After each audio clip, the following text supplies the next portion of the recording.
So the concept for the clinic settings logistically is this. On the Polish side, we have 3 levels. We have a triage clinic out front, hand out basic medicines, painkillers, all that, everything in America that we would consider OTC. Then if they need a little bit more, they need medication, blood pressure, wounded, basic wounds, cuts, things like that. We have a second level clinic on the Polish side, inside, 4 beds, fully stocked. Then if they need trauma, ATLS, BTLS, ACLS, we have a 1-bed ICU with defibrillator, oxygen, run codes, things like that. So our strongest 3 levels is around the Polish side because we want anybody who's sick here to be brought over. I'm currently on the Ukraine side clinic where this is a triage, basic medication, keep them moving to get them through the line. One of the worst things that can happen is they get sick on this side and they're sent back into a Ukrainian hospital. Now they're clogging up the hospital where they need to take care of wounded. So the job here is to just get the electrolytes in them, get them flushed, get them, normotensive, get them through their crisis, get them to the other side, and then we can use our other clinic. So this took about 2 days to set up, took lots of permissions from the Ukrainian government, the mayor of Shenyi, if I'm pronouncing it correctly, and a lot of groups. So we're very, very proud how this turned out.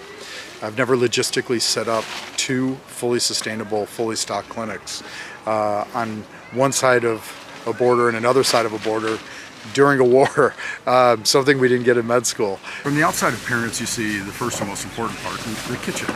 So they cook for us and they cook for the Ukrainian refugees all day. And it's great food. It's all Indian, Pakistani food.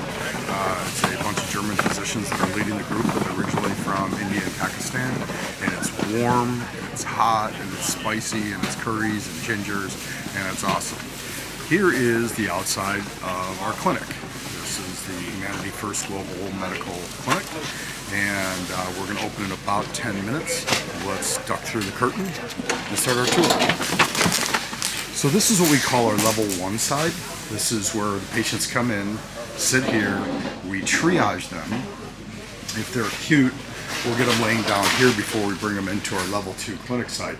But this area is mostly for screening blood pressure if they don't have any medication, headaches, dehydration, you can see some electrolytes there, sinus stuff, things like that. Now most of the people coming through are passing through to go down to the locations. So not going into refugee areas right near here, they're being shipped out. So this is our level 1, and this is our triage area. And if they need to have more care, we get them into our clinic. So that's sort of outpatient triage. And now, yes, if you can see, it is wet, it is very cold, and taking people who are sick down this area is going to be dangerous, as I almost wiped out. You can see they're cooking and heating and doing all that stuff. So now we would enter our clinic setting. So patients then come through here. If you see, it's a bit of a mess because I've been getting trauma supplies to ship to Lviv and Kharkiv and Kiev this morning. That's Quinzel. He runs the place. Hi guys. That's Mr. Humanity there. That's right. So this is our generally 4-bed clinic area.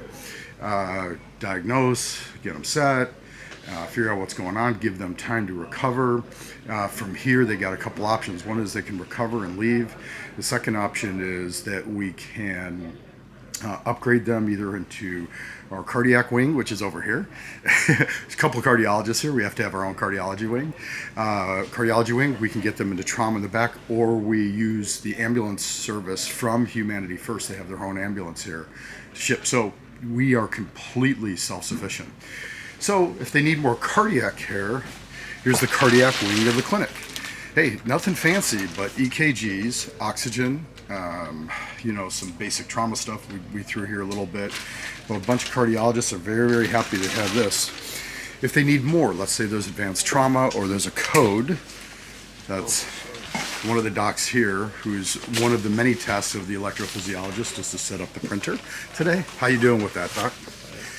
Okay, and then this is our ATLS, BTLS, ACLS, BCLS wing. So there generally is a defibrillator here. We lent that out.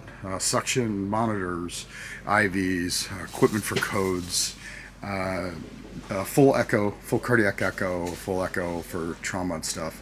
And it's impressive. And this was set up in basic structure when I got here, but we set up the flow. So this is level 3. And when they're here, we try and stabilize them, and then we can either use the Humanity First ambulance, or we can get the Polish ambulances to bring them into a hospital. But this is the first time ever in a refugee setting that I've seen 3 different levels of clinic, and it's very impressive. So that's the tour of the clinic on the Polish side. This is the Global Medical / Humanity First clinic. Again, Humanity First did all of the hefty lifting to get tents, structure, food, all that stuff moving. I was lucky enough to come in and be part of the team to set up the rest of the structure and flow. So after this, we're going to show you what we've done on the Ukraine side. Smaller, but efficient and very, very helpful, and it serves the crowd. Different needs. All they want to do is get through passport control. So, and in addition to that, there's some trickiness about what we can leave there overnight and not. But anyway, welcome to Humanity First / Global Medical 3-level clinic in Medica, Poland, just over the border from Ukraine.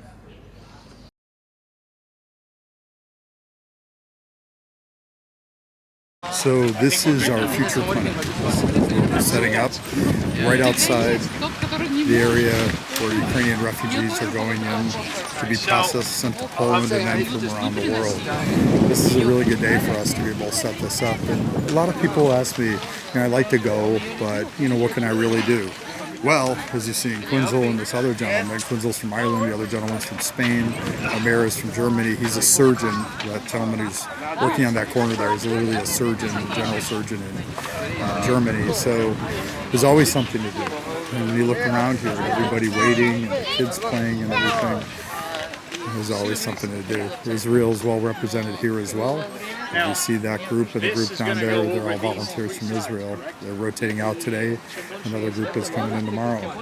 So there's always something to do, and today is a very good day for Global Medical because we will be setting up a sustained medical presence on the Ukraine side of the border until the war is over.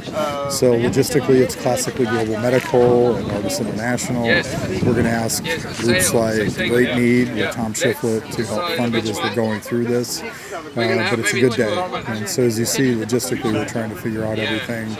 Tomorrow morning, we will be bringing in medicine. So we'll bring in a medicine. We're going to work from about 9 a.m. till about midnight every day. And then we are required to take all the medicine, everything in, back across to the Polish side. So it's going to be a lot of hauling every day. But we're going to get it done. One last thing about this. After I rotate out on Friday, there's going to be other doctors coming in that were already set up to fill the gaps. So there literally is doctor after doctor for Humanity First and Global Medical that's going to be coming through. So until the end of the war, your donations and your love and kindness are going to be supporting the Ukrainian refugee and people in a sustained, integrative clinic. It's a good day. Thanks, everyone.